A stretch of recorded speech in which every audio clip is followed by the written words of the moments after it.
ತಾಲೂಕಿನ ಮುನಿರಾಬಾದ್ ಡ್ಯಾಂ ನಿನ್ನೆ ತಡರಾತ್ರಿ 11:10ರ ಸುಮಾರಿಗೆ ತುಂಗಭದ್ರಾ ಅಣೆಕಟ್ಟಿನ ಗೇಟ್ ನಂಬರ್ 19ರ ಚೈನ್ ಲಿಂಕ್ ಕಟ್ ಆಗಿದ್ದು ಗೇಟ್ ಕಾಣಿಸುತ್ತಿಲ್ಲ.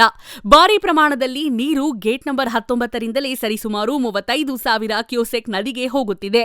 ಈ ಅವಘಡದ ಸಂದರ್ಭದಲ್ಲಿ ಸನ್ಮಾನ್ಯ ಶಾಸಕರು ಕೆ. ರಾಘವೇಂದ್ರ ಹಿಟ್ನಾಳರವರು ಮರುಕ್ಷಣದಲ್ಲಿಯೇ ಸಚಿವರೊಂದಿಗೆ ಹಾಗೂ ಜಲಸಂಪನ್ಮೂಲ ಇಲಾಖೆಯ ಮುಖ್ಯ ಕಾರ್ಯದರ್ಶಿಗಳೊಂದಿಗೆ ದೂರವಾಣಿ ಮೂಲಕ ಚರ್ಚಿಸಿ ಅಣೆಕಟ್ಟಿಗೆ ಭೇಟಿ ನೀಡಿ ಅಧಿಕಾರಿಗಳೊಂದಿಗೆ ಸಮಾಲೋಚಿಸಿ ಅಗತ್ಯ ಮುನ್ನೆಚ್ಚರಿಕೆ ಕ್ರಮ ವಹಿಸಲು ಸೂಚಿಸಿದರು.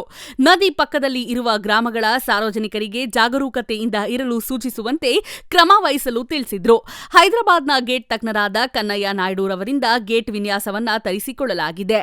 ಜೊತೆಗೆ ಹೊಸಪೇಟೆಯ ಹಿಂದೂಸ್ತಾನ ಇಂಜಿನಿಯರಿಂಗ್, ನಾರಾಯಣ ಇಂಜಿನಿಯರಿಂಗ್ ಕಂಪನಿಗಳಿಗೆ ಗೇಟ್ ಸಿದ್ಧಪಡಿಸುವ ಕಾರ್ಯ ನೀಡಲಾಗಿದೆ.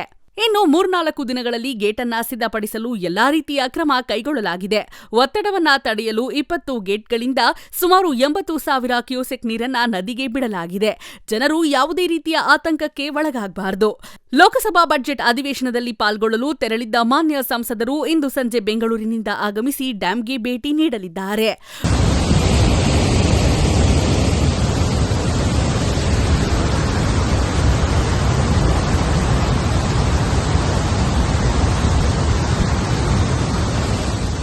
ವರದಿಗಾರರು Lokesh Benakal, Chanakya express, news bureau, Koppal.